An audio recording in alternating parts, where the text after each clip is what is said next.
if we could settle down so that we can start our day two.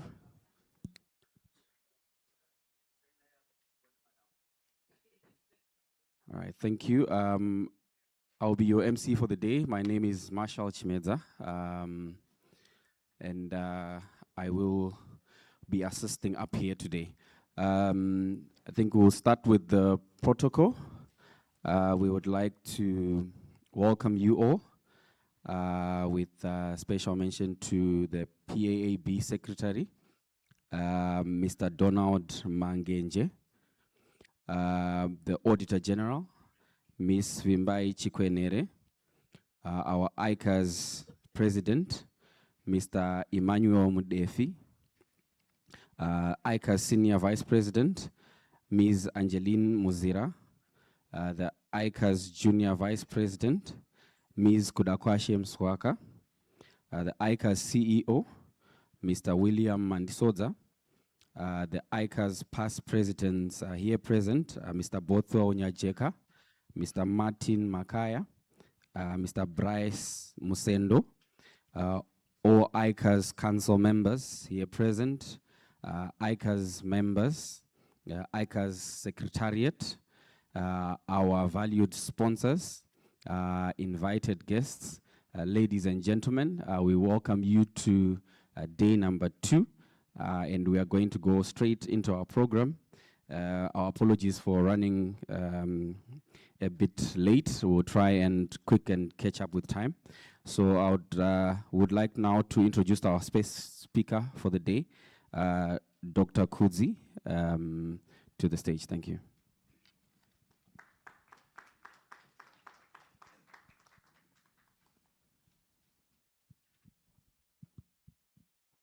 Dr. Kuzi Charamba is the founder and CEO of Tese.io, a governance infrastructure platform for impact funds, blended finance vehicles, and climate-exposed enterprises, turning sustainability commitments into enforceable, audit-ready capital discipline. His work spans law, governance, technology, and sustainable finance. He holds a Doctor of Civil Law from McGill University and a Bachelor of Laws from King's College London, and is a New York admitted attorney, certified ESG analyst, and certified SA 8000 labor auditor. He has previously advised the UNDP, the UN Capital Development Fund, and a consortium of central banks on digital finance governance at the University of Hong Kong. Tese.io is the winner of the G20 Tech Sprint 2024 and the Lyft Data Challenge 2025, and Kuzi is a published author on fintech and sustainability governance. Please welcome Dr. Kuzi Charamba.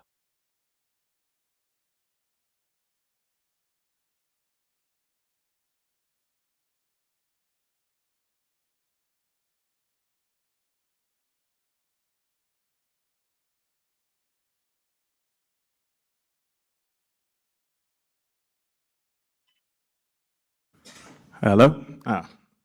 Good morning, everybody. And first and foremost, thank you to ICAZ for the very kind invitation to be with you here today in Victoria Falls. When I first had a look at the agenda or the program, I was quite content and happy to know that the talk was going to be at 8:30 in the morning on Saturday. Not before lunch, not before happy hour. You know, everybody would be a little bit fresh. And then as I was retiring to my room to sort of prepare my final remarks, I could just hear this music going and the drinks were flowing. And so I knew I was going to have a different problem on my hands come Saturday morning. But if you bear with me for about the next 25, 30 minutes, hopefully we'll go down a path on a little bit of a thought journey that will make the morning worthwhile. So, over the course of this winter school, one of the themes that has been very prevalent in topic and conversation is governance. And one of the panels yesterday was looking at some of the negative ramifications of governance in industry and across the country. I today want to take that same topic of governance within the context of sustainability and try and present a more opportunistic and positive light about what it entails. As I was thinking about the remarks that I would say today, as a lawyer to an accountant, I wanted to make sure that we would find this point in the middle to be able to discuss. And I think that governance framed within sustainability and capital discipline is one of those areas where we can find substantial common ground in the ways that we build the systems to enable sustainability, to really enable cash flow and investment into Zimbabwe. And so the talk today will focus on ESG and sustainability, but perhaps not in the ways that you are used to. At tese.io, the financial technology platform that I run, we work on the allocation of capital for climate change and sustainable development, making sure that it happens more efficiently and more effectively. We connect capital providers and capital seekers, along with all of the stakeholders that every such transaction needs, giving them the tools, systems, and guidance to get it done. In a sentence, we build governance infrastructure for sustainable and impact-linked finance. And from where we sit and some of the projects that we've been looking at, it doesn't really matter what color the finance is, whether it's blue, green, impact, or nature. Each comes with criteria and conditions, how the money is structured, how a company prepares to receive it, and how performance is monitored and reported once it's dispersed. And what we've learned is that there is a tremendous amount of this capital available on a global basis, but it isn't flowing at the rates that we would like to see and to the places that we would like to see, in large part due to the governance that's underlying the projects that are seeking this capital. Capital, as many of you will be very well aware, is drawn to well-structured, well-managed actors, and it's drawn to places where it can grow with confidence. So today I want to show how sustainability, when well governed and infused with capital discipline, can become exactly that, a keystone that draws capital in. Let me begin by defining the word, because we use it constantly and rarely pin it down. If I was to ask 10 people in this room what governance is, I'm sure we'd get 10 different answers. Some might say a board, others a binder of policies, the compliance department, or a set of rules that nobody reads. So let me perhaps offer you a sharper one, and one that you can hold on to, because everything that I'm going to say is going to flow from this. Governance is not a document. It's a loop. It's a system. It is the architecture of rules, roles, evidence, and accountability through which independent actors coordinate their conduct towards a shared objective and prove to one another and to the outside world that they're doing what they committed to do. It's never a single act. Rather, it's a purposive, continuing enterprise, a reciprocal loop between the one who sets a rule and the one who must live by it, through which obligations are generated, sustained, and refined over time. Put most simply, governance is how a promise becomes something you can prove. If you declare a rule, but build no way to comply with it, or monitor it, or enforce it, you haven't built weak governance. In fact, you haven't built governance at all. You've only really built its outer shell and therefore held back the promise that it really portends. If we probe deeper, we find that real governance demands cohesion, coherence, and collaboration. An inclusive multi-stakeholder alliance moving in unison towards a shared goal in substance and in procedure. All the while proving to the outside world, because the outside world for any organization is where the capital lives. This means that governance is never the work of one actor alone. It's a system, a constellation of players, public and private, large and small, boards and regulators, exchanges and financiers, standard setters and auditors.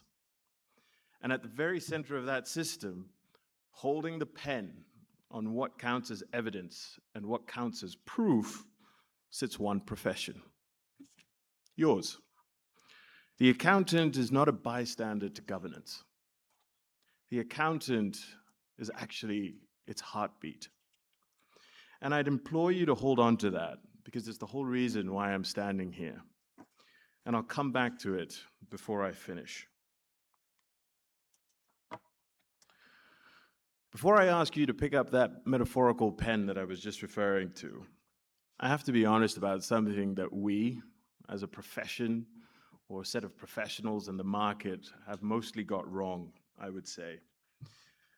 We've essentially taken sustainability and governance and misfiled it completely, I would say.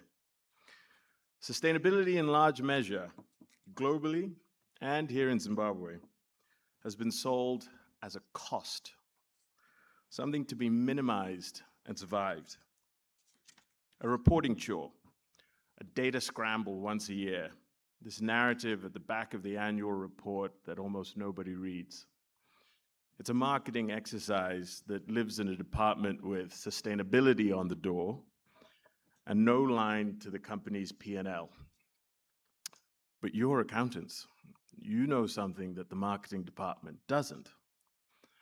That the most consequential decision on any ledger is not the size of the number, but which side of the ledger that it sits on, cost or asset.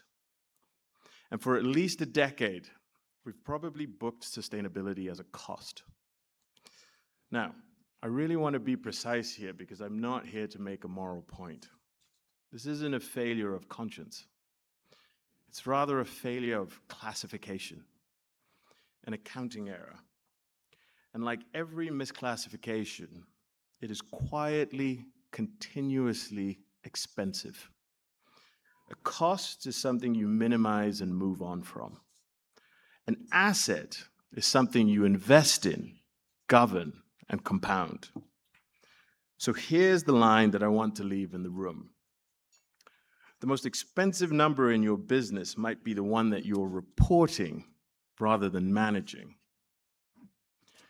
And if that's the case, the question is, how do we take control of this and shape it rather than be shaped by it? Our topic today, just to remind you again, because I want to keep hammering this in, is about money and discipline. Not a lecture about the planet. It's about the real economy, how it raises capital and stays standing when the currency, the weather, and the supply chain all move at once. And we start by seeing sustainability for what it actually is. I'm going to present it in three different lenses, three different ways of seeing sustainability in capital terms, which once you have them, are difficult to unsee. Let's start with lens one, that sustainability is a money standard, and what it measures are assets. As you may be aware, a global standard is bearing down on the room. The ISSB standards, and more specifically, IFRS S1 and S2. The great misunderstanding that people have is that they think that they are environmental standards. They're not. If you read the first page of S1, it states its own purpose in black and white: to disclose the sustainability risks and opportunities that reasonably could be expected to affect, and this is quoting directly from the standard, an entity's cash flows, its access to finance, or its cost of capital. That's not the language of conscience. This is the language of the Treasury. And in plain terms, it's a money standard just wearing a sustainability label. And here's the part that I love, given where we began this morning. The standard sorts everything you must disclose into 4 areas. Number 1, governance. Number 2, strategy. Number 3, risk management. And number 4, metrics and targets. The very structure that the world's financial regulators already use through the TCFD, or the Task Force for Climate Financial Related Disclosures. And governance comes first at the top of that list. Before strategy, before a single metric, S1 asks you, who owns this? And how is it governed? The standard itself puts governance right at the front of the queue, and so do I. And where it needs sector-specific details, whether it's manufacturing or agriculture or anything else, it points you towards the ISSB standards, which are written specifically for your industry. What do these standards ask you to measure? Your natural resources, your people, your systems, your data. This list of things are not costs, but assets. Nature is an asset. Your people are an asset. And assets are things that you measure, nurture, and unlock, not things that you minimize or, worse yet, ignore. Let's go to lens 2, treating these frameworks as separate homework. I've seen companies treat every framework, whether it's GRI, ISSB, TCFD, TNFD, as a distinct project. S1 is one exercise, the certification is another exercise, and then the bank's ESG annex is another exercise, each with its own scramble and a headache, a consultant, and a deadline. If you think about going through all of those motions, I think what you find is that it's actually quite exhausting and misconceived. Underneath every one of these endeavors is a single discipline. Decide what is financially material, measure it properly, give it an owner, and act on what it tells you. And that discipline is indistinguishable from running a well-managed company. The report is the byproduct, and the management system is the entire point behind it. If you build the system, the report falls out of it.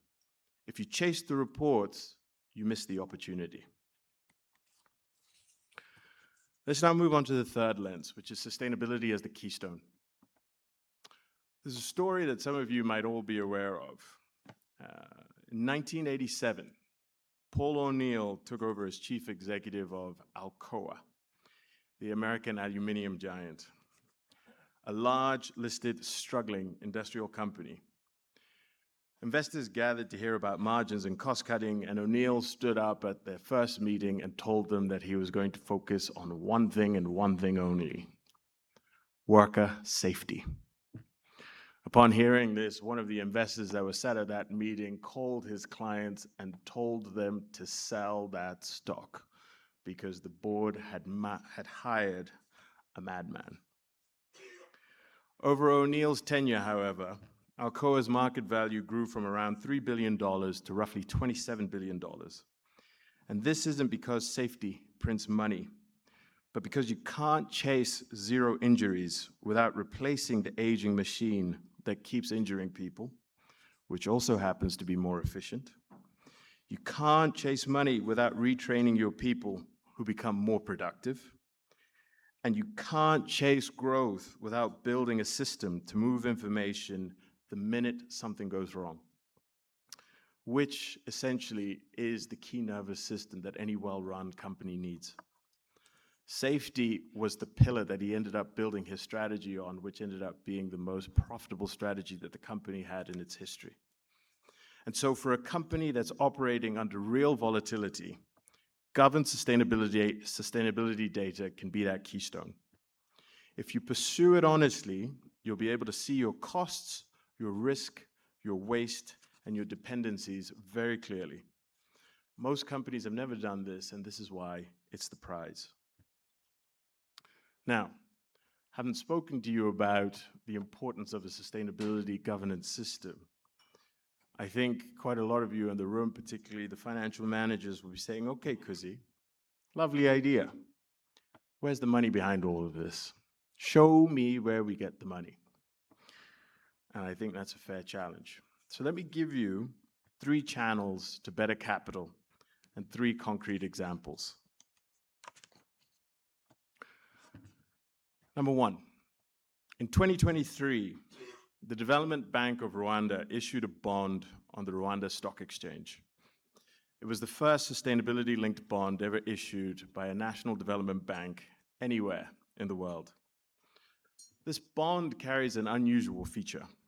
Its coupon, that is the interest rate that's on the bond, steps down as the bank hits 3 independently audited sustainability targets.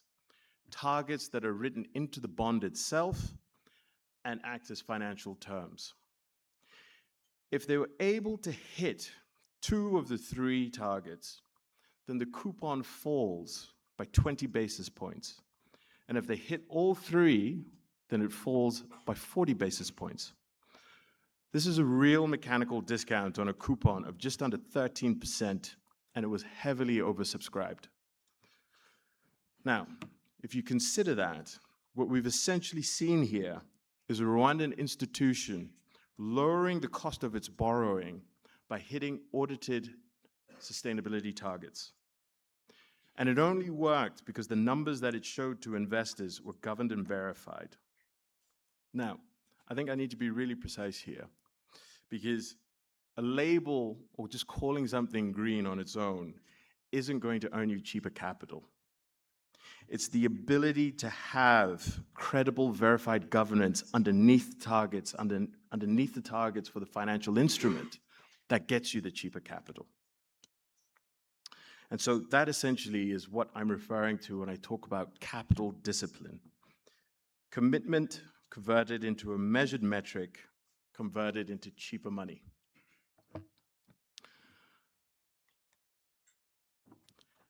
Channel 2, resilience, or systems that hold under volatility.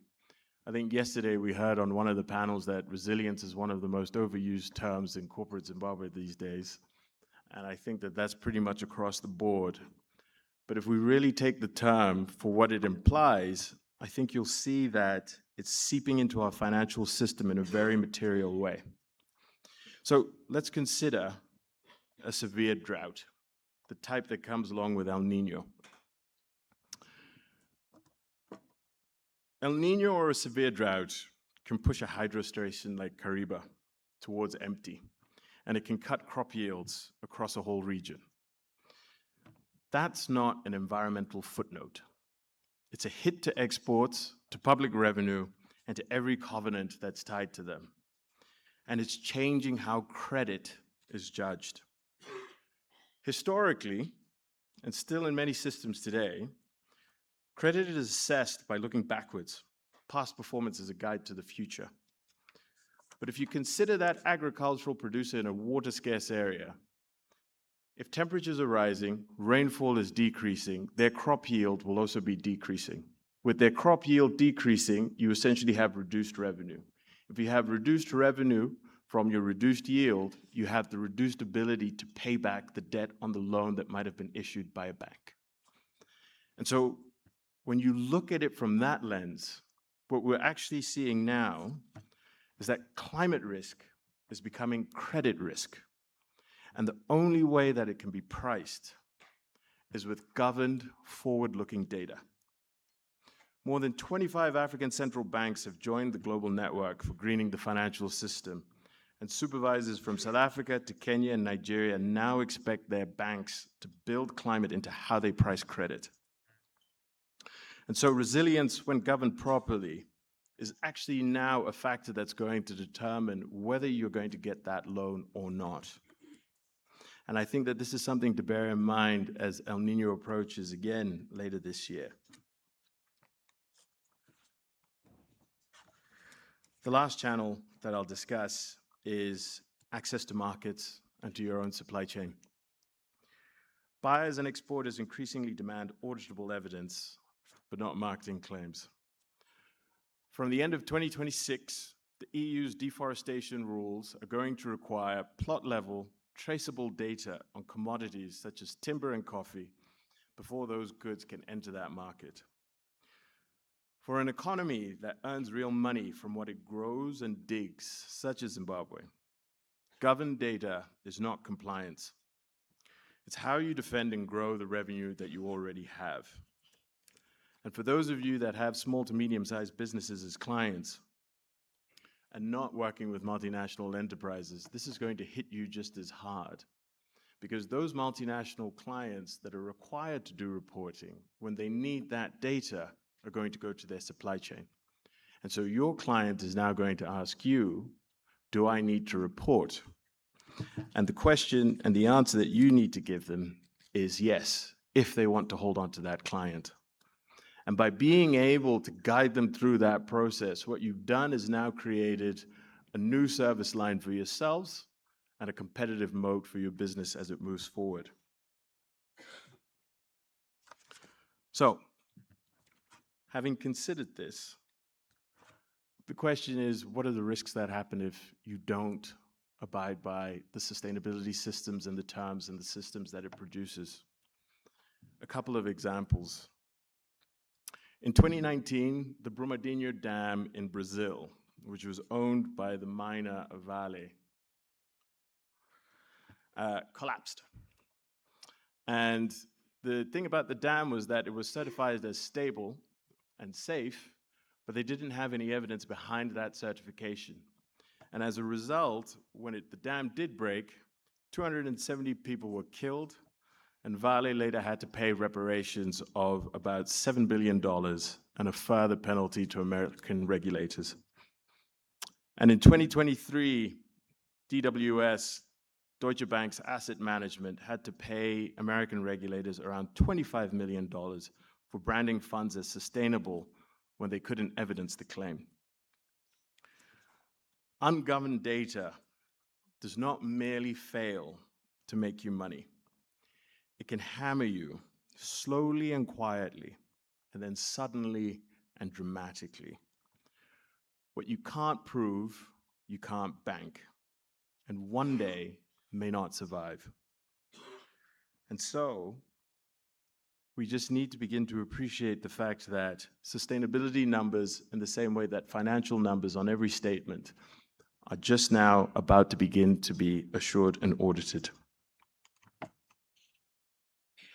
So, this brings me to why now and why you. This isn't coming, it's here already. Companies listed on our exchanges have been required to report against the ISSB standards since financial years beginning in January 2024. Under our own Public Accountants and Auditors Board's roadmap, public interest entities, listed companies, banks, state-owned enterprises, they report voluntarily now, but we are anticipating after consultation mandatory disclosures maybe in 2028. In plain terms, to spell this out, your sustainability numbers are going to get audited. And they're going to be held to the same standard as your financial statements. And who decides whether that becomes a panicked, expensive scramble for the company or a genuine strategic advantage is you. Not as compliance officers filling to avoid a penalty, but as governance architects who design the systems that make an outcome trustworthy and therefore financeable. Same standard, opposite outcomes. Treat it as a deadline, and you'll spend money to comply and just feel relief when it's over. Treat it as a head start, and the very same work lowers your cost of capital, sharpens your efficiency and internal cohesion, and wins you markets that your competitors can't enter. The difference is not the standard, but rather the approach and perspective of the person leading the initiative. And so, just looking at the time to leave some space for Q&A, I'm going to jump ahead to the last bit of my talk.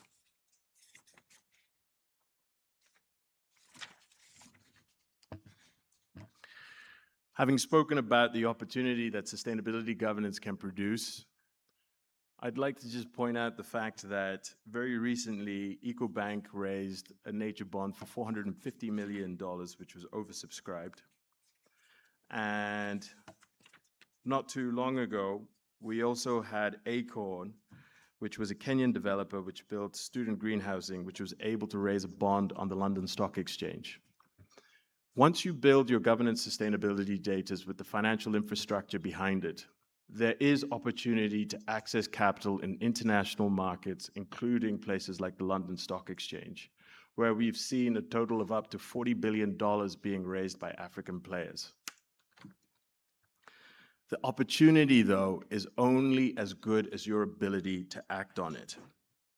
So let me not leave you without ways that you can begin to start thinking about this and implementing it within your businesses. Here's a test, and you can apply it to any lender, investor, or auditor. You can call it the bankable number test. And it's really just what S1 and S2 already ask of you in plain clothes. Governance, metrics, targets, and evidence that you can stand behind. A number that you can actually finance that passes 5 checks. Question number 1, is it material? Does the number that you're looking at genuinely move enterprise value? Not every metric matters, and if you use the ISSB standards to do a materiality assessment, you'll be able to find which ones you should be focusing on. Number 2, is it owned? Is there a named person who is accountable for that number and who's going to review it? The sustainability team is not an owner. A person is. Number 3, is it bounded? Put plainly, does the number have a line in the sand? Every number you actually manage has 3 things that needs to not just be reported.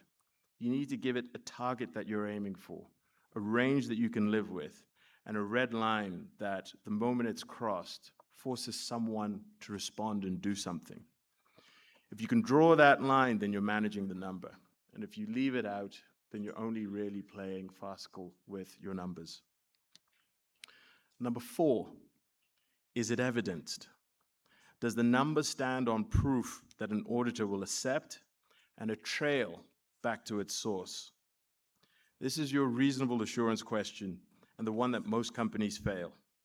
They can state the number, but they can't reproduce it. And number 5, is it escalatable? When that number breaches or the target or thresholds are crossed, and it's very likely that they will, what's the remediation plan? Who acts on it? By when? And how do you verify closure? Material, owned, bounded, evidenced, escalatable. If you can pass all 5 of these questions, the report will fall out of the system by itself. Fail even one, and you don't have an asset. Essentially, you have a liability with the risks that I've just pointed out. And if 5 questions is too many for a Saturday morning in Victoria Falls after a night of great drinks and music, here are 3 that you can take to your teams. Number 1, can we produce our Scope 1 emissions number today with an audit trail? Number 2, who owns it by name? And number 3, what happens and who acts when it turns out to be wrong? If the answers you get to these questions are sort of, not sure, I don't know, then essentially you found your gap and where you need to start building your system. 2028 is much, much closer than we anticipate. So, at the very start, I promised that I'd return to one line, that the accountant is the heartbeat of governance. And this is what I meant by it. In an economy like ours, almost nothing becomes financeable until someone the market trusts can look at a number and say with confidence that it's real. That someone is the accountant, and that someone is you. This isn't a small administrative role. It's the quiet center of the entire system. If we do it well, and we do it at scale, company by company, number by number, then you're not merely setting a standard. We're essentially laying the keystone for the foundations for our economy to grow and attract more investment and capital. So let me leave you with 3 words: governance, discipline, and sustainability. Rarely the sexiest words in the language, and rarely 3 you'd expect to find in the same sentence, let alone the same paragraph. But if you look past the words and what they can actually yield, the opportunities and the possibilities, I'd invite you to hold on to them through the rest of this winter school and the wealth of insight that's still to come. Take the ideas, combine them with the rigor and the creativity of your profession, and I believe they can be strung together far more easily, more credibly, and more convincingly than we tend to assume. And in the stringing, I hope that it'll pave the way to a more resilient, more financeable, and more prosperous set of organizations across Zimbabwe. Thank you very much.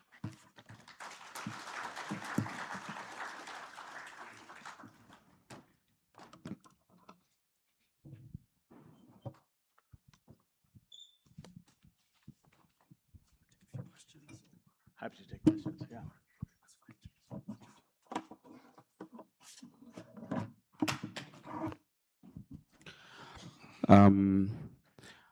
Morning once again. Maybe we'll take 1 or 2 questions before the doctor comes down. I don't know if you've got some mics. It's fine, thanks.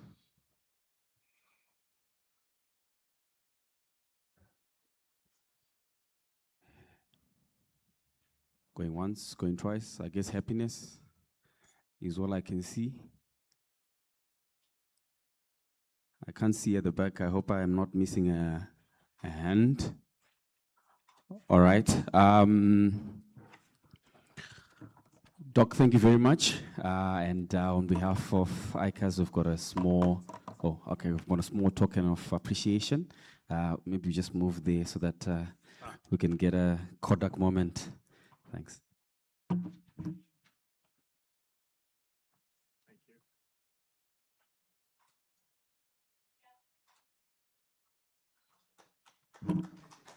Oh, there's a question? Just as I was heading off. All right.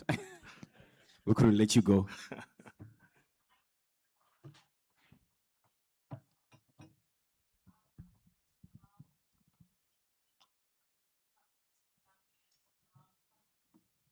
Thank you very much. That's much better. I'm really interested in understanding from your experience how we're able to translate some of these benefits. I can definitely see how Kenya can raise on the London Stock Exchange. I can see how Nigeria can do it.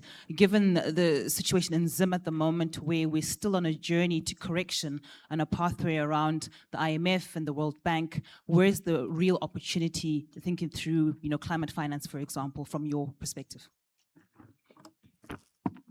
Yeah, it's a good question. And thank you for it.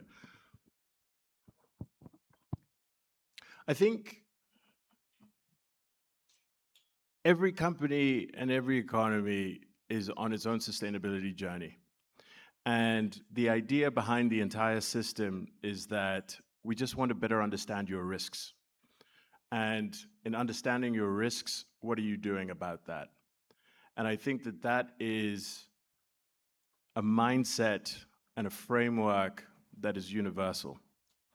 Whether you've only just started getting on the journey is totally fine. But what we have been given with growing international recognition is a framework through ISSB and IFRS S1, S2, which will be adopted, for us to begin to start working through that. And the important reason why I don't think the localization of the context is too important is because if you're managing your risks and you're presenting it in a way that international capital can understand, then the opportunities are there.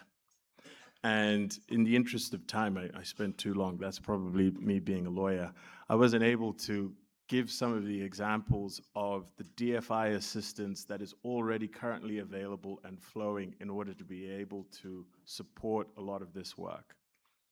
So yes, we're going to be early on our journey. Yes, you actually might be ahead of quite a few other jurisdictions that are out there, but it's more a mindset shift in understanding what the risks are within the business and how you manage that, and therefore publicizing that in order to be able to access capital in a way that investors already understand. Does that answer your question? Thank you. Any others? Okay. All right. Thank you, Dr. Charamba. Ladies and gentlemen, if you could put a hand of applause.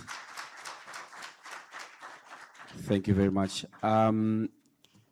Quickly, we've got some forms from CHIPS Enterprise Solutions. They could be at the end or at the edge of most of the desks or right in front of you. There's a raffle for an iPad. So if you could complete that, when you're going out for tea, their desk is on the left side, just drop it. You could walk away with an iPad later on in the day. So we'll give you time to complete that. We're going to ask for FML, one of our sponsors, to come through and do their presentation for a few minutes. We really appreciate all our sponsors today. They make all these conferences possible. You can clap a bit better than that. We need more from them. Thank you.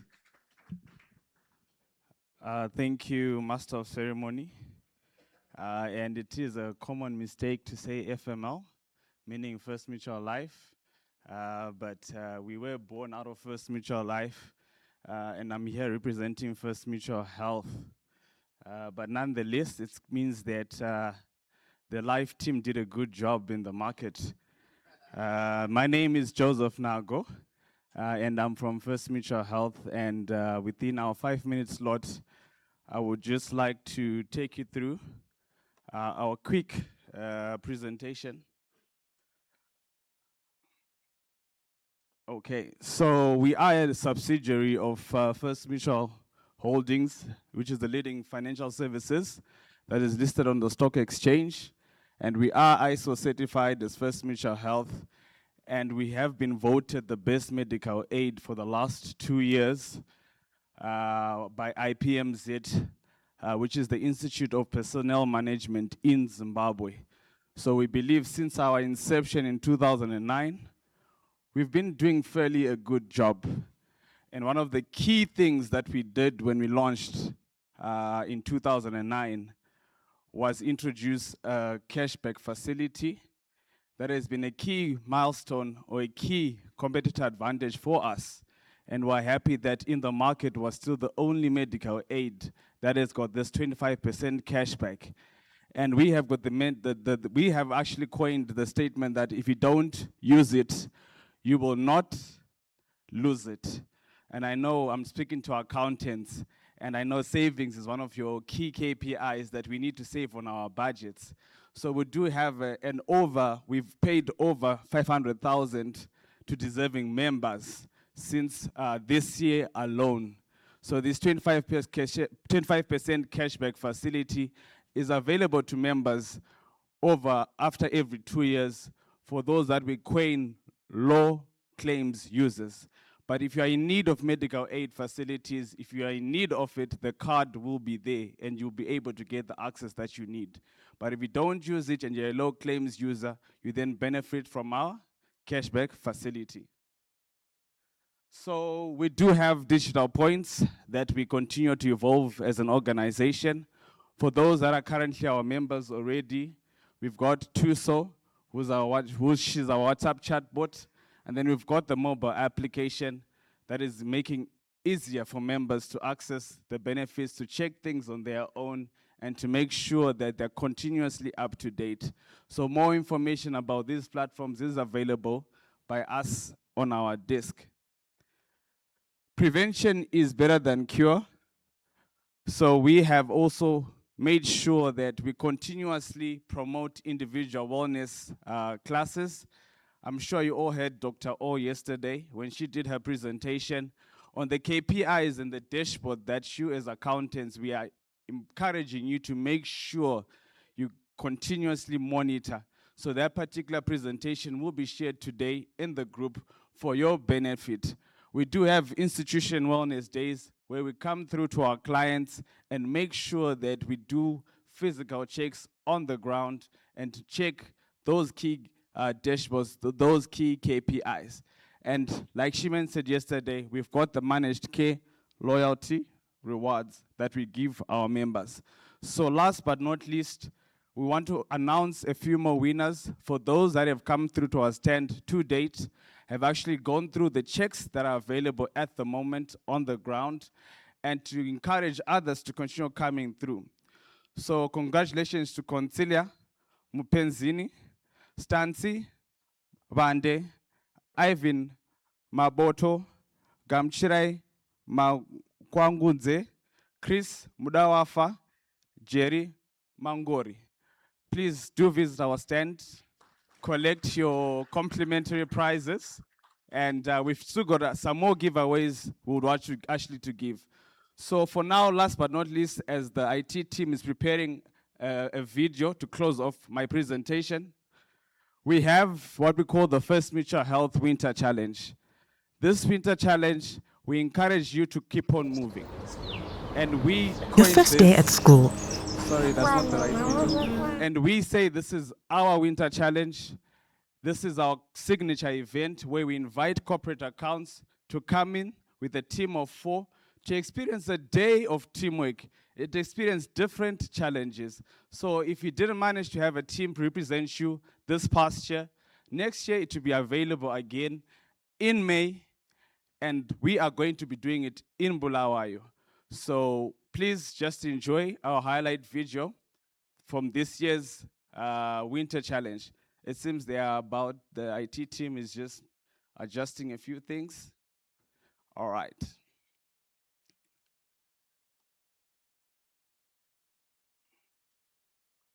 Are we good to go?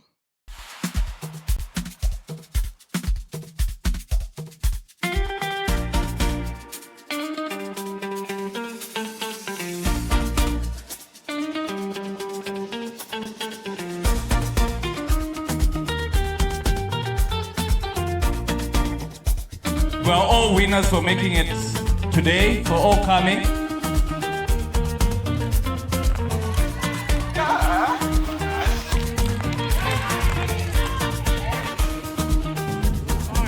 We're having a great time, and of course, we're being competitive today.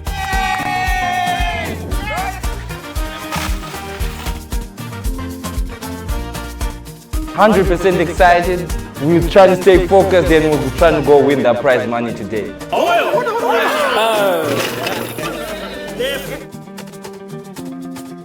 We're looking forward to the money.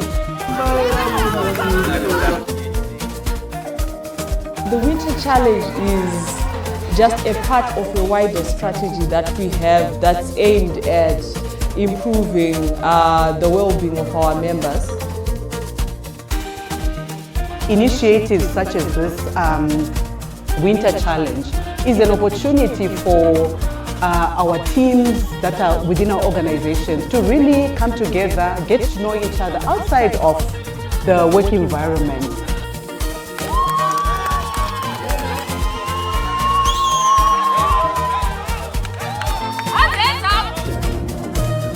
Shout out to We Showed Up. Shout out to We Showed Up. And we would like to congratulate Unpacking.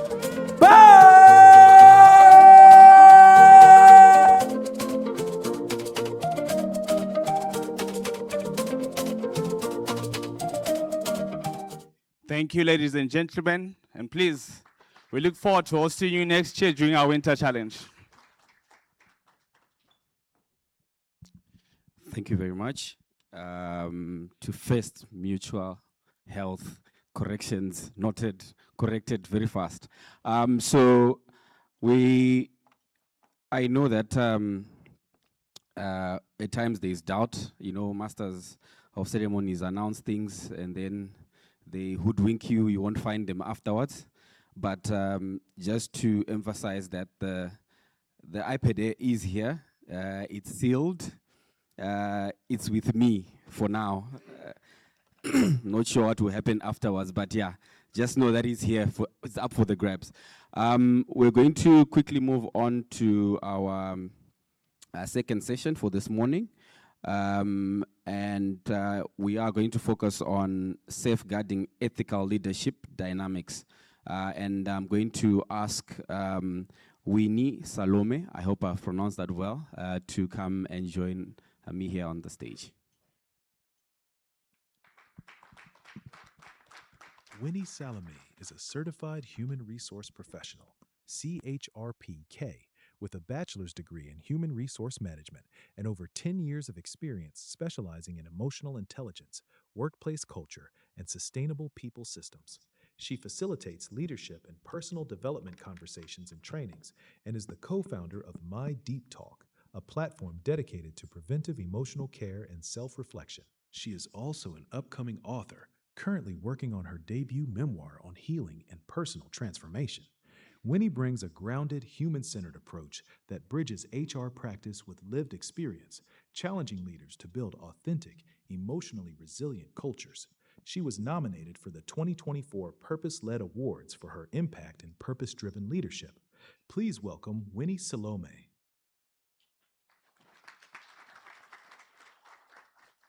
All right.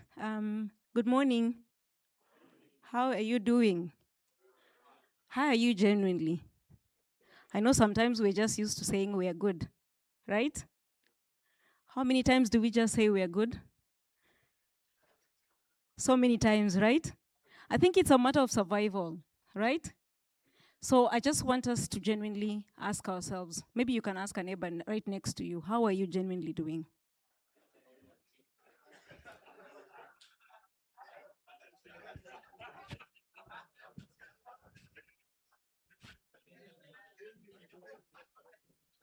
What did they say? It's okay. Remember, it's okay not to be okay.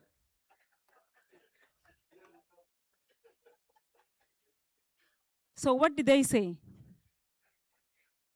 Or they said they are good. All right. I just want to say it's okay not to be okay sometimes. Because as leaders, we want to be on all the time, right? It's okay not to be okay sometimes because it gives you time to rest as well. All right. So I am grateful to be here today and just to welcome all of you here to this session. Maybe I'll just ask a question before we get into the session. Why do good organizations with good policies still experience ethical failures? You don't have to answer out loud, but I just want you to think. So why do good organizations or companies with good policies still experience ethical failures? Yeah, I want us to think about this question as we go into the session, and I will not do my introduction because the title has already been introduced, Safeguarding Ethical Leadership Dynamics in the Modern Workplace. And of course, we're just going to focus on a couple of things. At the end of this session, I want each one of us to understand the relationship between leadership, culture, and ethics. Are they the same thing? What is the relationship? And then recognize how leadership behavior shapes. Can you guys hear me? Well, perfect. Recognize how leadership behavior shapes employee conduct. And then identify organizational risks that enable unethical behavior. strengthen accountability systems, apply ethical decision-making frameworks, and then build cultures of trust and transparency, even as we integrate ethics into leadership and performance management. Yeah, is there a connection? Let's see. I'm not going to introduce myself again, but maybe just to mention that, yes, I am an upcoming author, and I'm passionate about emotional well-being of human-centered and ethical leadership, and also personal development. I believe that without developing individually, we are not able to even meet our KPIs or our personal goals, whatever you want to call them.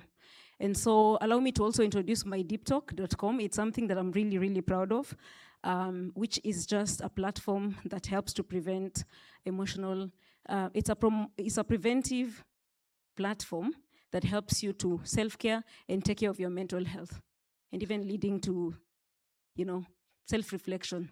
All right. So I do have over 11 years of HR experience, and I'm so grateful to be here and to take us through this topic. And so let me tell you a story. Allow me to start with a story. So I was a head of HR in a fintech organization, and part of my work was to do monthly payroll. So one time when I was doing, there were about 4 payroll systems that I was running at the time. And so one time when I was doing this payroll, I don't know how many people do payroll in the room. There's that file that you usually load on the bank for the money to be able to go to people. So what I did not know is when I was doing the Excel form, it messed up the numbers in terms of who gets what.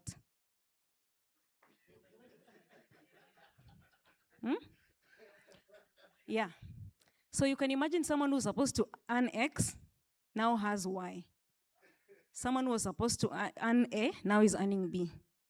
And so I didn't realize it until I loaded the form. And then something just told me, you know what, check the form, the file that I loaded. So when I checked, actually it had an error. Immediately I called the bank, and then I told them, oh, I've made a mistake on the file. Actually, when I checked, everyone had approved because the totals were correct. So I called the bank, and I told the bank, I've made a mistake. It's been approved. Is there a way you guys can stop it? And then they told me there's nothing we can do. We just have to wait until all the accounts have been reversed. So in case there's a problem. So you guys can imagine that was the longest time of my life. So I told myself, what do I do? Do I go and tell the CEO about this, who was also part of the approvers, and the finance manager, and the person whose staff have been affected by this? Or do I just wait? Yeah? So I remember going to the toilet, walking around, figuring out what to do. And at some point, I said, you know what? It's already a mistake. Let me just go and face it. So I went to the CEO and I started with, can I talk to you? Then he's like, what is it about? I'm actually in the middle of something. Then I'm like, there's a mistake that has happened. Okay, now I have his attention, and he's like, okay, what is going on? Then I explained to him what happened. He's like, have you called the bank? Yes. What did they say? We have to wait. Then let's wait. I go to the finance manager, I tell her the same. I go to the person whose team had been affected, and I explain the situation. And now all of us have to wait. But those were the longest 3 days of my life. I kept on praying, by the way. 3 days pass. And I go to finance, of course, to keep checking. Has it been reversed? And by the 3rd day, guess what? When the amounts were being messed up, the banks were also messed up. So that means if I am in, let me give an example. If I don't know what banks you guys have here. Yeah, if I'm from CBZ, which other bank? Which one? KEPS. So it also messed the banks. So that means the money couldn't have gone because the accounts were messed up, the banks were messed up, the monies were also messed up. But the fact that I went and said the truth, because remember, the only problem we had is the monies were, people are going to be paid late. So they still needed to know. Why am I telling you this story? Sometimes in the middle of mistakes, as leaders, we want to, that's the time where our ethics is actually tested, right? It's when there's a way out, and the way out, we're not proud of the way out. But when we choose to do the right thing, even when the way out is simpler.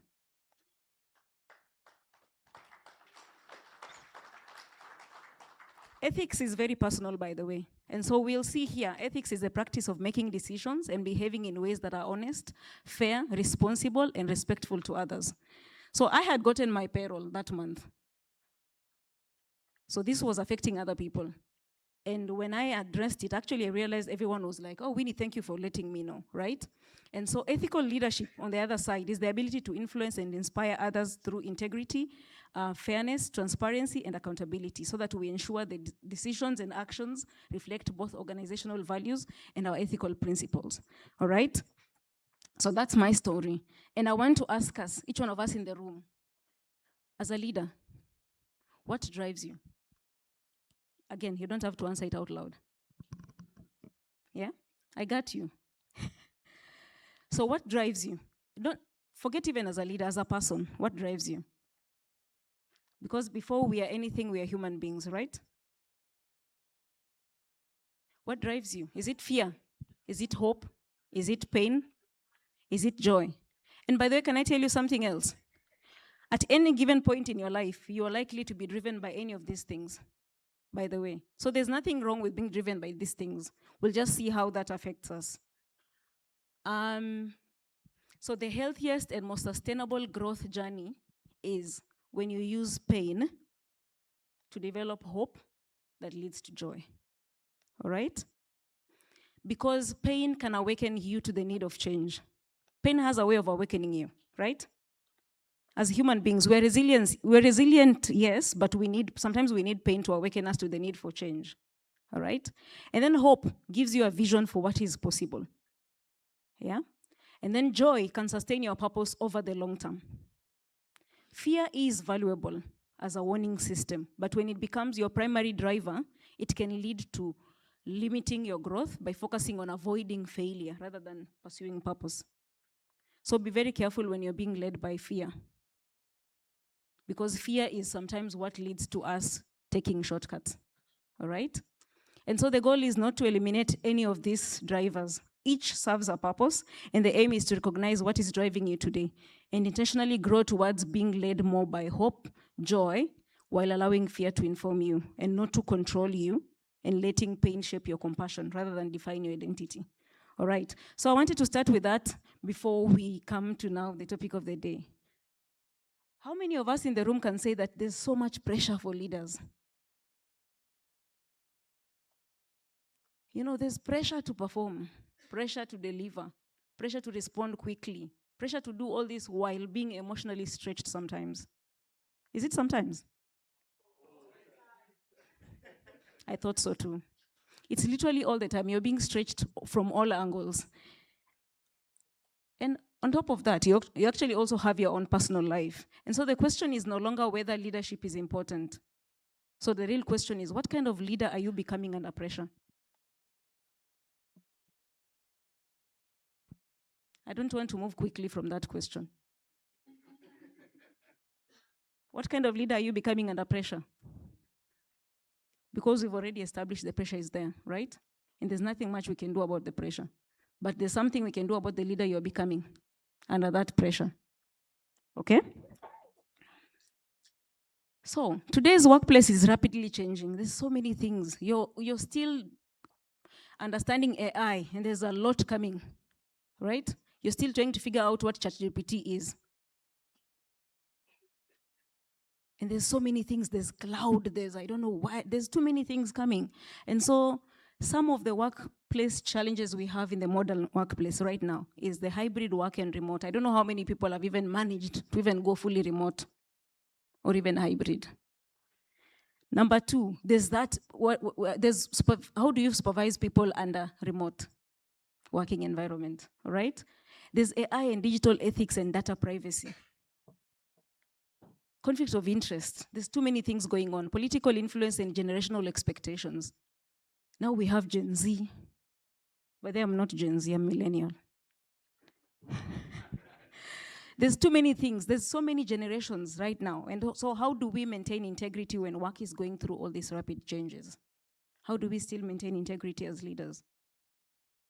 So ethical leadership has 3 pillars, and these 3 pillars determine whether leadership holds or collapses. And if one weakens, guess what? The whole system also weakens. And so one of them is culture. Culture is just the way I actually like to introduce it as the way we do things around here. So how do we think, believe, and work together? And then conduct is the way we behave and treat one another. You know, the thing about ethics is it's happening, whether you decide to define it, be intentional about it or not, it's happening. And so our conduct. And then last but not least, accountability, the way we own our actions and deliver results. Because people are learning from us. All right. And so what is the link between leadership, culture, and ethical behavior? So leadership shapes culture, and culture influences behavior. And so ethical organizations are built when leaders consistently model the values and behaviors they expect from others. So are you that leader who always gives instructions, but then you don't follow the same instructions?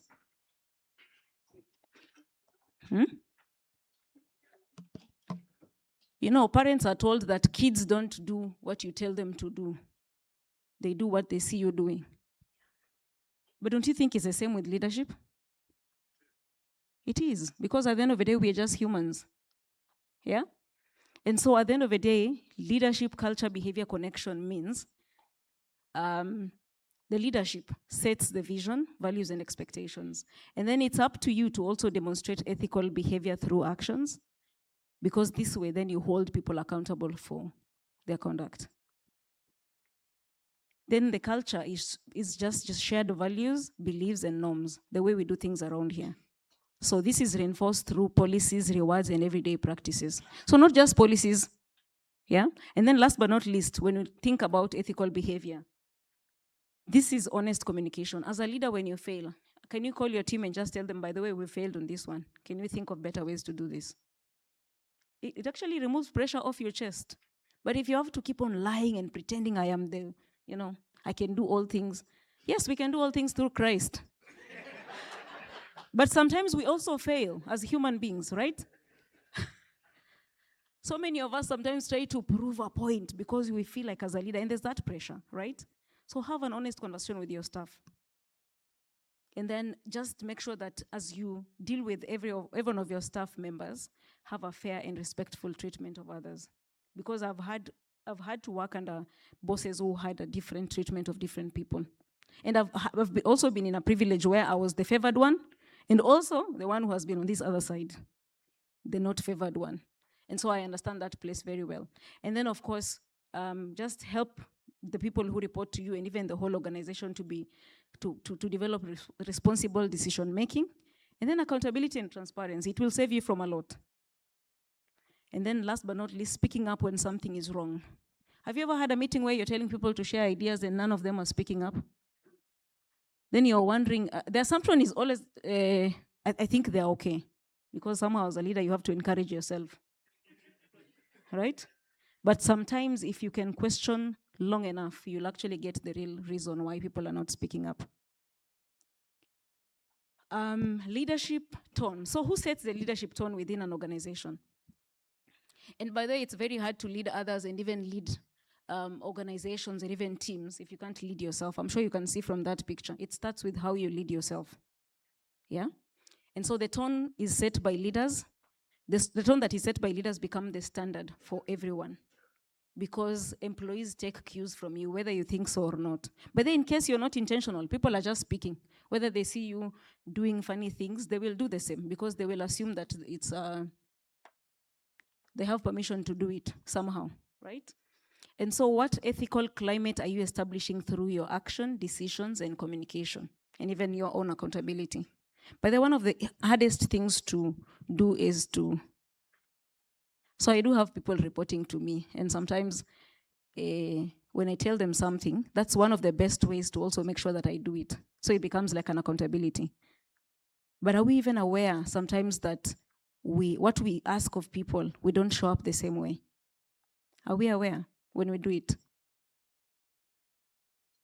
Have you ever spoken to a person who's like, guys, we need to be kind? And then they're like, we need to do things very well around here. But sir, why are you angry? I'm not angry. You are. So sometimes we need to be aware as leaders of how we show up, right? Because leadership shapes the tone. By number one, let me use this one, I think it's better. So, your behavior may be, you have to demonstrate integrity and transparency, because then this way, you're able to build. So every behavior has a ripple effect. When you demonstrate integrity and transparency, then that builds trust and openness. People come to you more, they can tell you when there's a problem. You don't have to worry, you don't have to second guess. And then when you hold everyone accountable equally, guess what? You're promoting fairness and consistency. And then when you encourage people to speak up, I want to speak about that. There are people who encourage people to speak up and then just go ahead and use that against them. They will never speak up again. That's how you lose trust, right? So when you encourage people to speak up, you increase reporting of any concerns, and even you bring out innovation from the people who report to you. And then when you reward ethical behavior, this reinforces integrity over short-term results. And then when you ignore misconduct or make exceptions, guess what you're creating? You're normalizing an ethical behavior, which then weakens accountability as a leader. All right?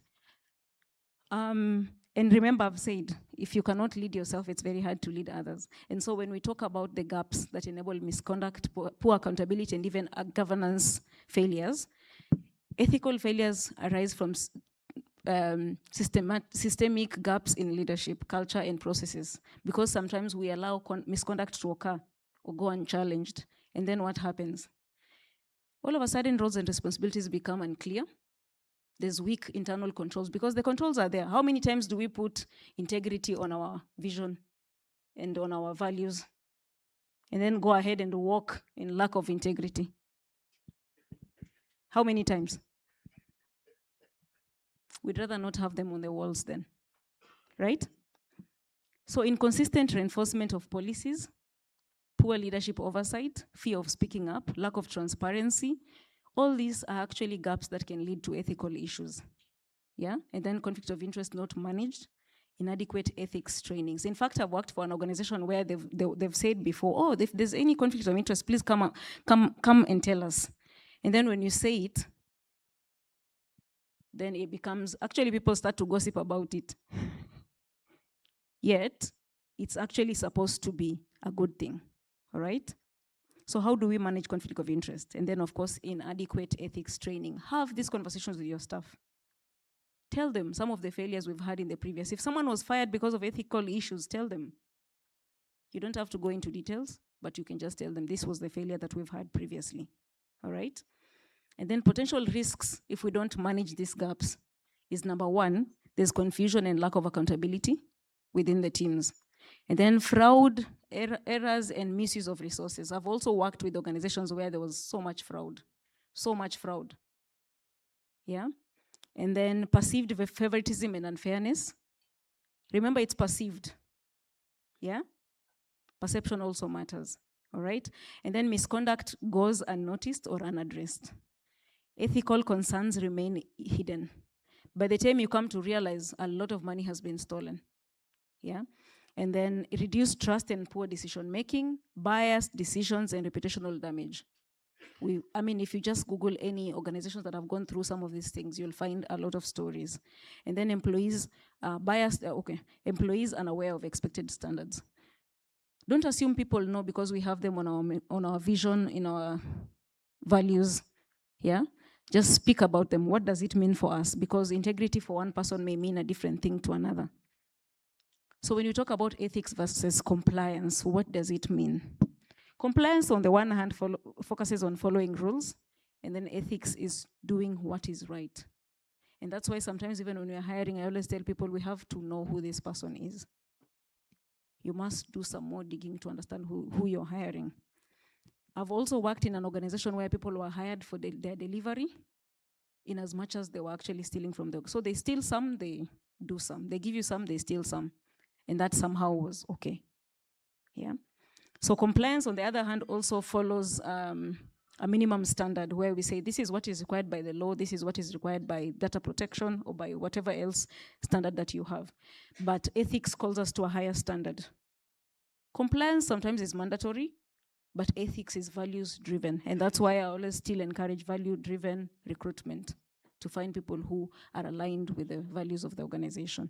And then sometimes compliance also is policy focused, but ethics is people focused. Last but not least, when we think about compliance, we don't want to be caught unawares by the government, yeah? But then ethics focuses on building trust. And the goal is not simply compliant employees, it's ethical professionals, all right? At the end of the day, that's what we're looking at. And warning signs to look out for. So when you have a team, what are some of the warning signs to watch out for when we talk about ethical leadership? Policies exist but are rarely followed. People are always, maybe for those organizations that have justifications to bypass a process, the justifications are more than even the processes that are meant to follow the laid down procedures. And then high performance are excused from misconduct. I don't know how many of us have had that challenge within where we work or where we lead. So it's okay that that person is doing this because they are a high performer. Then employees fear retaliation for raising concerns, because every time you raise a concern, what happens? Yeah. And then decisions are made without documentation or justification. Repeated audit findings remain unresolved. Yeah. Last but not least, limited oversight of high-risk activities. So how can leaders close these gaps? 1, clearly define roles, responsibilities, and decision-making authority. 2, strengthen internal controls and governance processes. Foster a culture where concerns can be raised safely. What do I mean by safe? I know so many of us are like, let's speak up, this is a safe space. Can I tell you something? How many of us have heard that phrase? There's nothing like a safe space, by the way. There's nothing like a safe space. There's only safe people who make the place safe. Okay? So as a leader, choose to be a safe place or person that your employees can talk to. And then, of course, where are we? Yeah. So, apply policies consistently, regardless of position or performance. Okay? Regardless of position or performance, just as a leader, I think we need to focus on growing everyone equally. Of course, based on their weaknesses and strengths. And then conduct regular ethics, risk, and governance reviews. I don't know how many of us conduct these things. Last but not least, lead by example and reinforce accountability at every level. Because this is a quote by Peter Drucker, who said, culture eats strategy and governance. I've just added the governance in there for breakfast. So if you're not very careful, you'll sit in rooms like this, come up with a very good strategy. But then guess what? When you go back to work, culture will eat that strategy if you're not very careful, all right? So how do we strengthen accountability mechanisms? Accountability is the foundation of ethical leadership and good governance. So it ensures that individuals take responsibility for their decisions, actions, and outcomes while remaining answerable to stakeholders. So each one of us. So good accountability mechanisms ensure that we take responsibility for our actions, because you can't just be approving things without understanding, where they're coming from. I like what the first speaker said about being able to connect the audit results. Where did they come from? What is your source? It can't just be numbers that you report. Then comply with the laws, policies, and the ethical standards. And then, of course, explain and justify your decisions. Because every time you tell the truth, you don't have to remember it. The numbers will show you. But every time you tell a lie, you'll have to remember it. You have to have a good memory. Right? So face appropriate consequences when standards are not met. Did I make that mistake with that Excel sheet? Yes. So sometimes we have to face the mistake. And guess what was going on at the back of my mind? I was actually willing to pay that money, take a loan and pay that money and pay all that payroll. Of course, it was going to sting, but that is not where it went to. Sometimes we must be willing to take accountability for our actions, no matter what the price is. Because Set expectations, take action, monitor performance, provide feedback, take corrective actions, learn and improve, because that's the accountability cycle. So ask yourself right now, does your organization, does your company reward accountability or only results? What do you reward? When you're giving feedback and someone has exceeded their targets or their KPIs, do you also tell them the good things they've done? Sometimes in interviews, we ask questions around a mistake. You give your situational question, and then we ask you, what would you do? It's not for you to just give us the perfect answer. It's also to see if you can take accountability. Yeah? So today you've gotten a nugget from my HR. So building and sustaining a culture of integrity starts at the top. So many of us are always holding the people who report to us to that account. But leadership sets the organizational climate because employees watch what leaders do, yeah, more than the policies and what the policies say. And so leadership sends signals through the decisions you make, the behavior you show others, how you communicate, and recognition. What do you recognize? Because so many of us maybe recognize that we are, I don't know, charismatic or whatever else it is. And then, of course, people also notice what is ignored. And as a leader, the standard you walk past is the standard you accept. So when you look at things and you ignore, guess what happens? You're sending a message. And so what behaviors are you knowingly or unknowingly reinforcing each day? In fact, I hope that sentence never leaves your heart. What behavior are you knowingly or unknowingly reinforcing each day? So how do you create transparency and trust? Transparency creates trust, and trust enables ethical behavior. So when employees feel informed, respected, and safe to speak up, organizations become stronger and more resilient.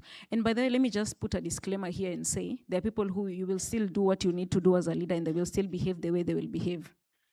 But you see, once you walk in a certain way as a leader, it will give you the clear conscience to be able to, now that's when you go to disciplinary, right? Yeah. And so employees watch what leaders do more than the policies. And so what do you reward? What do you ignore? What do you promote? Yeah. What do you protect? How do you handle mistakes? Because over time, leadership will either build a culture that sustains people or a culture that slowly drains people. And remember, when I say a culture that drains people, guess what? It also drains you as a leader. So you're not above this one as well. And so culture is shaped by behavior and not by mission statements. So as a leader, when you sit in a room and you come up with mission statements, I think your worry should be more, how do we actualize that mission statement, all right? And now the one way you can encourage transparency is communicate honestly, even when news is difficult. Sometimes you have to tell people that we don't have money and we'll pay later this month. Maybe some of us choose to keep quiet because it's an easier way out. Yeah? Explain the rationale behind important decisions. And again, as a leader, you'll know to what extent to go, but just tell people the truth. Don't manage people. It's too hard for you. It's unnecessary. And then share information appropriately and consistently. Admit mistakes and encourage learnings. By the way, one of the best things you can do for yourself as a leader is to admit mistakes. Oh, you're just human, right? At the end of the day, humanity is the one thing that connects all of us. Yeah? And maybe one of the tips I'll give you with working with Gen Zs is just they like that authenticity, actually. And that makes it easier to work with them. And then last but not least, encourage questions, feedback, and constructive challenge. And sometimes in our Africanness, we assume that constructive feedback from people who are younger than us is actually challenging who we are. So I just want to welcome us to also maybe unlearn that. Because in the workplace, I've also worked under a boss who was like, it doesn't matter who brings the ideas to the table, the best ideas come to the top. Whether it's a kitchen staff, whether it's a CEO, whether whoever it is, the best ideas come to the top, all right? And so transparency, the relationship is transparency leads to trust, and then trust leads to accountability, and then accountability leads to ethical conduct, which now in turn leads to company success or organizational success. So do our employees feel safe enough to ask questions, challenge ideas, and report concerns? All right. So I want to tell you another story. There's this story of 4 engineers who were, So a group of engineers were making a car. When they were making a car, they finished making the car and then they were looking at it and they were like, wow, this is the best car ever. There was only one problem. They were making a car within a room. And that car couldn't leave that room because it was too high. So they were there discussing, so how do we get this car outside this room? And there was a watchman there listening to what they were talking about. So these are engineers. So the engineers are like, you know what, we're engineers. We can just cut the roof of this car and then remove it and then we can return it back because we're engineers, right? And the watchman is looking at them. And the watchman just comes and says, can I suggest something? Then they're like, okay. Instead of cutting the car, why don't you just remove the part of that house so that the car can get out? And then we can return it. Sometimes the solutions we require are very simple. They don't need that high level, understanding, right? So sometimes the people you may sit in strategic meetings and all that financial information and all that, but maybe your solutions lie within team members who do the everyday work. So learn to give people a chance. You may be surprised. All right? And promoting responsible professional conduct requires that we act with honesty and integrity, respect colleagues and clients, and even all the stakeholders, protect confidential information, avoid any conflict of interest or report any conflict of interest, follow policies, laws, and professional standards. All right, so that's what shapes culture. Again, your behavior as a leader. Policies are also important. I didn't say policies are not important, but it doesn't end with policies. Our hiring decisions also affect our culture. The promotions, how do we promote people? Rewards, what do we reward? The consequences, sometimes we need to get to this point where we point out the consequences. How do we communicate? How do we handle conflict? How are mistakes managed? What gets rewarded in your organization? Because that becomes our culture. I know, we've been told silence is golden. How many of us have heard silence is golden? What if I want to say silence is not golden? Sometimes, when employees stay quiet, I don't know if you remember after COVID times, we were being told people were, what was it called? People were resigning while at work. So someone comes to work, they do the bare minimum, they still get a salary, but they're not there. So there's a high turnover, and I think people leaving is not the worst. I think people whose heart has already left, and they're still within the organization, that's the higher risk. So the warning signs here that your culture may be at risk is employees stay silent, they don't care. There's high turnover, people are leaving, but also they are staying when they are not productive. And then there's favoritism, fear of reporting, poor communication, blame culture, where everyone is like, no, call this person from finance, no, call this other one from HR. Yeah. And then leaders exempt themselves from these rules, and then rules only apply to junior staff. And then no one gets held accountable. These are early signs and not isolated incidences. So remember, silence is not golden in some situations. And why do good leaders make bad decisions? Still an ethical issue. Ethical failures rarely start with bad intentions. We all want to believe we have good intentions, right? Even those leaders who cook numbers, I think they believe they're doing it with the best intention. Right? All right. All right. So there's pressure, there's rationalization where we want to explain why we're doing this. And then there's opportunity and there's lack of accountability. So there's opportunity to do something wrong, yeah? Or to cook the books. So examples of this is everyone is doing it, I'll fix it later. No one will know, yeah? It's just this once. So let's just cook this once, report, get this money, and then we will never report like this, right? But ethics demands that we do different. Yeah? When faced with difficult decisions, ask yourself, is it legal? Is it fair? Is it aligned with our values? Would I be comfortable if this appeared in tomorrow's news? Yeah? Would I advise someone else to do this? Will this strengthen or weaken trust? And then how do we integrate this into performance and leadership? Number one is how we recruit. assess integrity and values.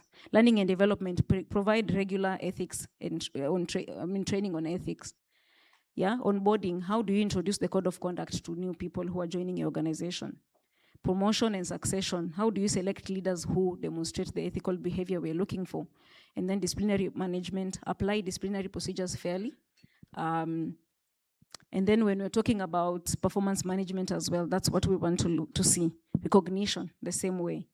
And then exit and offboarding. Make sure you handle people the same way, even at the point of exit.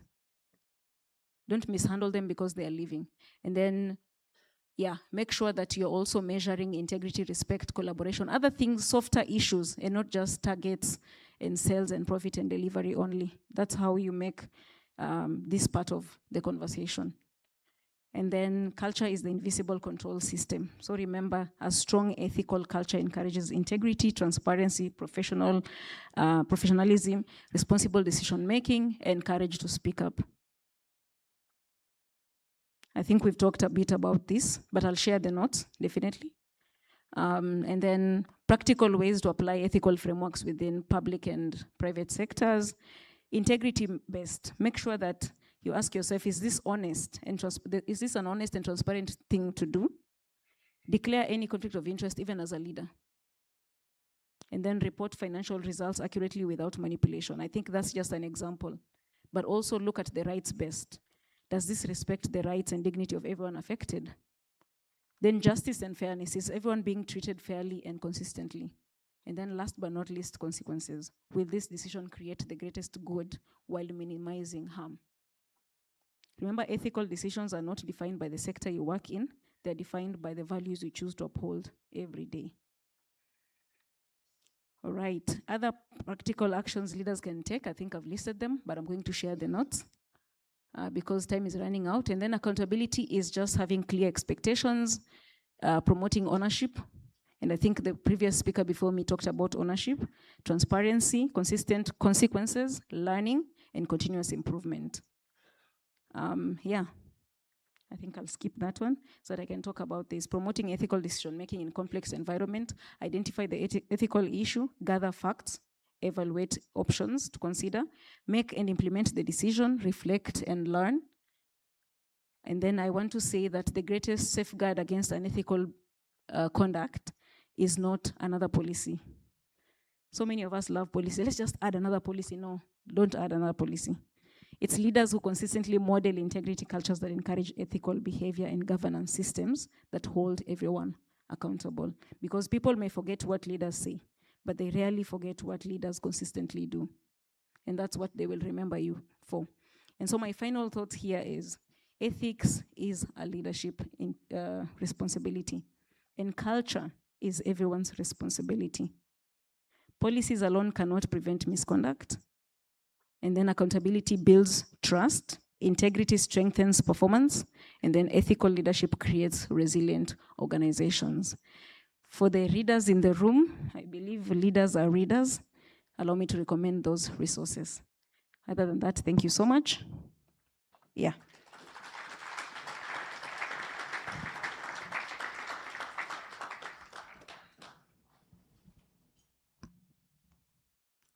I'll hand it back to our MC for the day. Thank you very much. I think you can do better than the clap that you just gave, ladies and gentlemen. You know, I wish when I was still training, wherever I was training, you were there to share this message with my bosses. But thank you very much. Well, I don't see any of them here, so I guess I can talk. We'll deal with each other in Harare. I just want to check if there are, just quickly, we're running out of time, if there are maybe one or two questions that we could quickly deal with before she steps off the stage. Yeah, I can see a hand. I don't.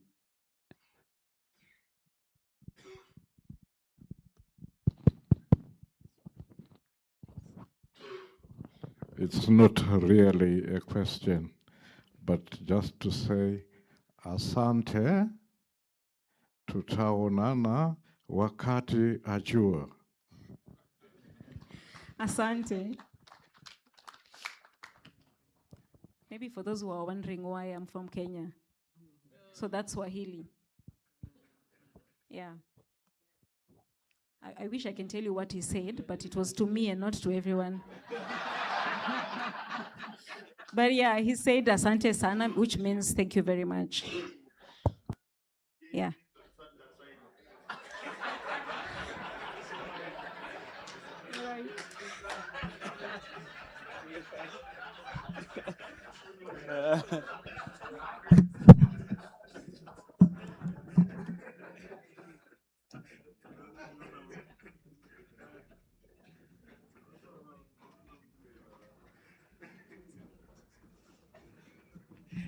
So I've just been instructed that I should send my former bosses to her.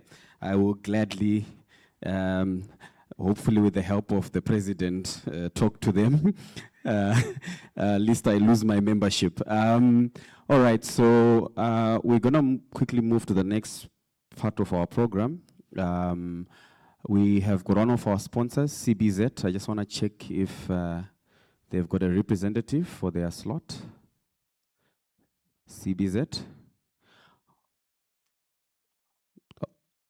All right, no. When you're traveling across continents, our cards are your key to convenience and security.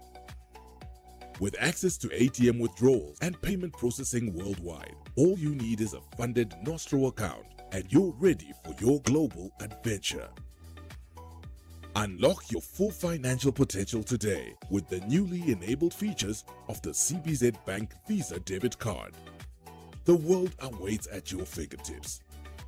CBZ Bank, partners for success.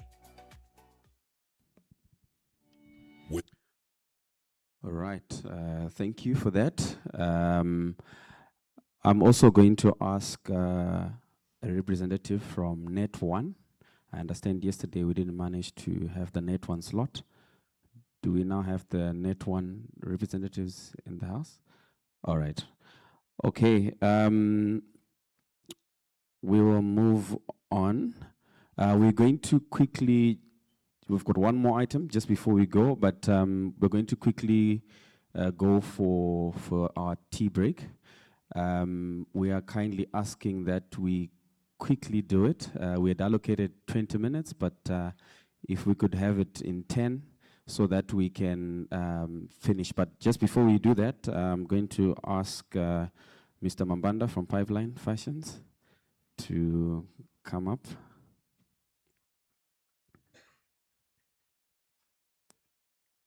Or some may then Manda, Mr. Mambanda. Yeah. You know, when someone is a sponsor, you have to say Mr. Mambanda, otherwise where we come from, called Pikita Tango Zerauti Simba. Thank you. The media team, while they're sorting out the slides, I just want to talk about Pipeline Fashions, a journey which started around 2012 with my friend Tawanda Ngwe. It evolved from being an idea concepted to try and achieve an outcome, which we thought at that stage could be just something to give us pocket change.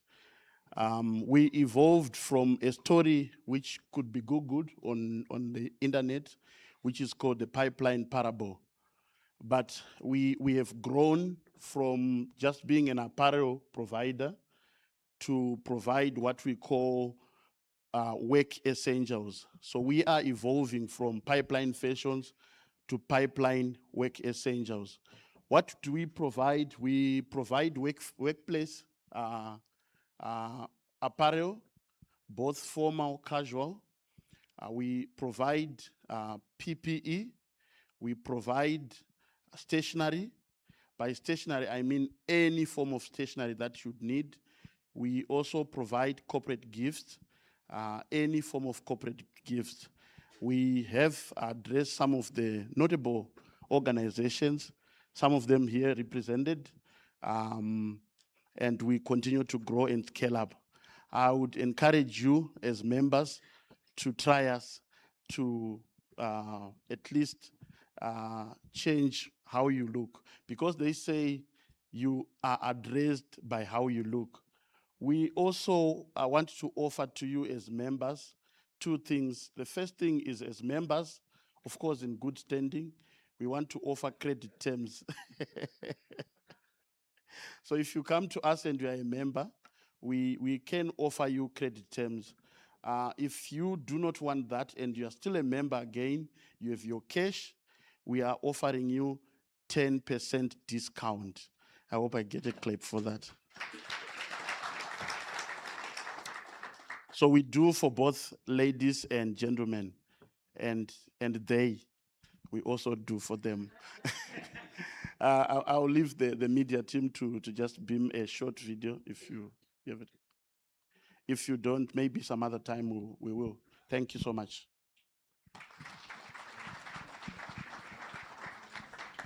Just feel free to go outside and visit Daniel and Felix for contacts. All right, thank you. So please, ladies and gentlemen, just remember the completion of the forms. We even have a small little pencil for the iPad. If it goes missing, it will be disappointed after all the governance and ethics items that we have been taught. As penalty to the MC, First Mutual Health have got another small announcement before we release you for tea.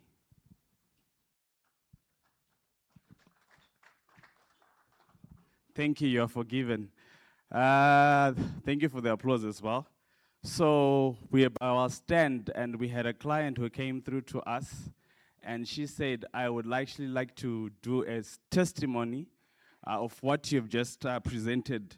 So kindly allow me to ask for Frida to just come. Where is she? Can I just give her mic where she is? And you hear it from the horse's mouth. You'll be like, no, First Mutual, you are marketing things that are not existent. Thank you. Thank you, and a very good morning, everybody.